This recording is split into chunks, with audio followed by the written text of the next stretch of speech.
Hello friends, ગુરુદેવ દત્ત. હું અર્ચના જાની ગાયત્રી જ્યોતિષ કાર્યાલયમાં આપ સૌનું સ્વાગત કરું છું.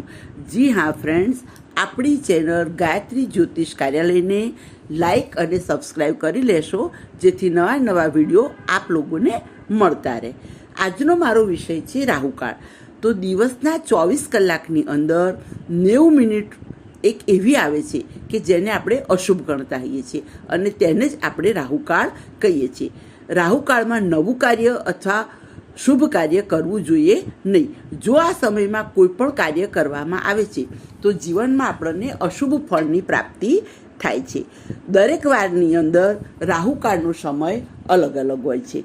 સોમવારે જોઈએ તો સવારે 7:30 થી 9 વાગ્યા સુધીના સમયને રાહુકાળ ગણવામાં આવે છે. મંગળવાર 3 વાગ્યાથી લઈ અને 4:30 સુધી બપોરનો સમય રાહુકાળ ગણાય છે. બુધવાર બપોરે 12 થી 1:30નો સમય રાહુકાળ ગણાય છે. ગુરુવાર બપોરે 13:30 થી લઈ અને 3 વાગ્યા સુધીનો સમય રાહુકાળ ગણાય છે. શુક્રવારે સવારે 10:30 થી લઈ અને 12 કલાક સુધીનો સમય રાહુકાળ ગણાય છે. શનિવારે સવારે 9 થી લઈ અને 10:30 સુધીનો સમય એ રાહુકાળ ગણાય છે.